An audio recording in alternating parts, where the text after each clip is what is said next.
Rahayu rahayu rahayu sagung dumadi para sedulur sedaya pinaringan seger waras bejo donya bejo akhirat. Dalam kesempatan video ini saya akan memperdalam pengertian tentang olah rasa, bahwa dalam kita menghayati diri kita di dalam melakukan olah rasa, maka kita perlu memperhatikan segala unsur, baik unsur dari tubuh, unsur dari sukma, dan unsur dari roh. Mari kita bahas lebih detailnya,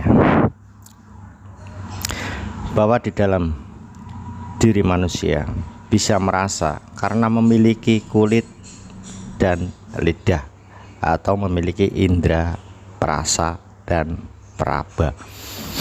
Kulit merupakan bagian tubuh yang peka terhadap rangsangan seperti panas, dingin, tekanan, sentuhan, dan rasa sakit.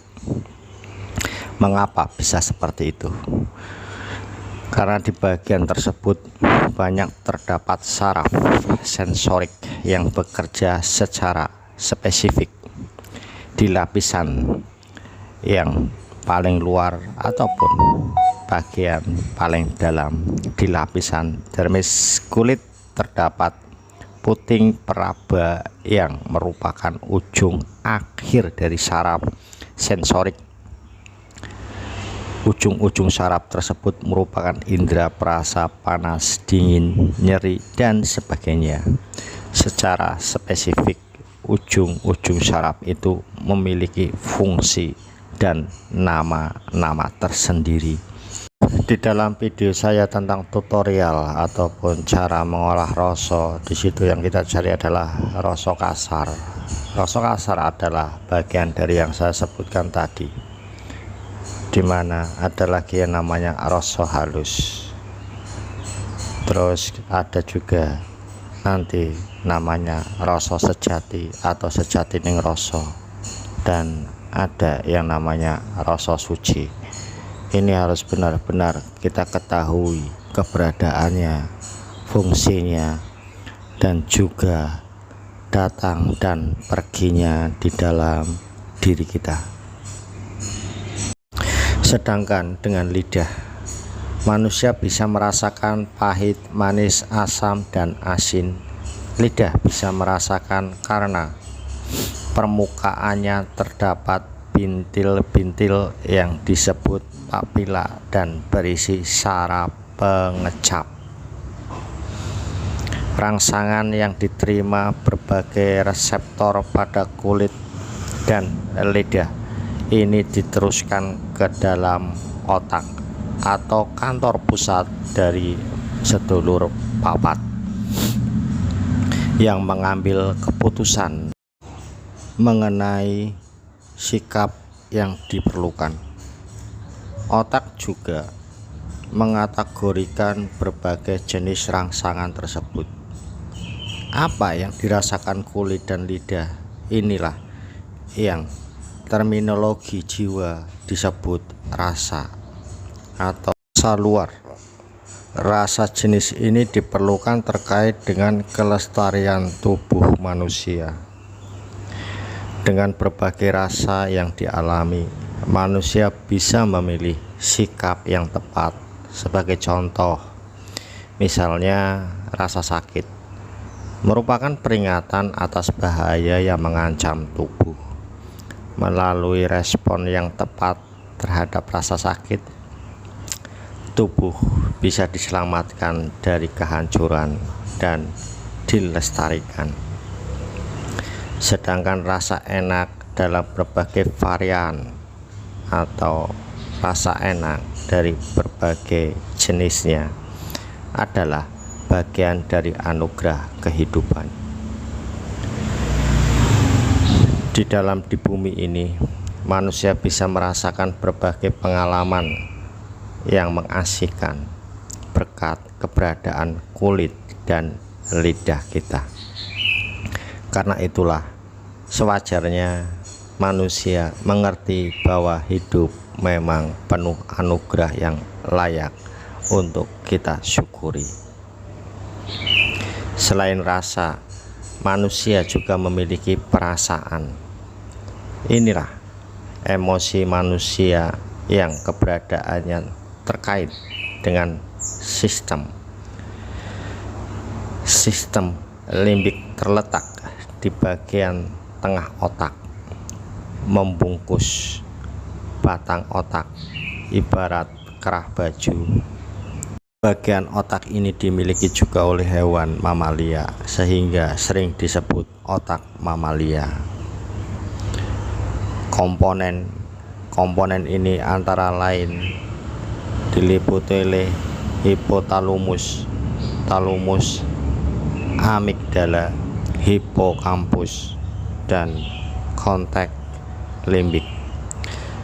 Sistem ini berfungsi menghasilkan perasaan, mengatur produksi hormon, dan memelihara homeostatis rasa haus, rasa lapar, dorongan seks, pusat rasa senang, metabolisme tubuh, serta memori jangka panjang. Perasaan atau emosi manusia juga terkait dengan persepsi, anggapan. Otak menerima rangsangan melalui panca indera, lalu mempersepsikannya dan mempengaruhi sistem limbik sehingga memunculkan emosi tertentu, marah, sakit hati. Misalnya muncul ketika pikiran mempersepsikan realitas di luar diri manusia sebagai sesuatu yang merendahkan atau menghina. Persepsi inilah yang memicu sistem limbik mengeluarkan hormon penyebab emosi marah atau sakit hati. Perasaan sebagai fenomena jiwa dan pada prakteknya juga merupakan fenomena kimiawi yang ada di dalam tubuh kita. Maka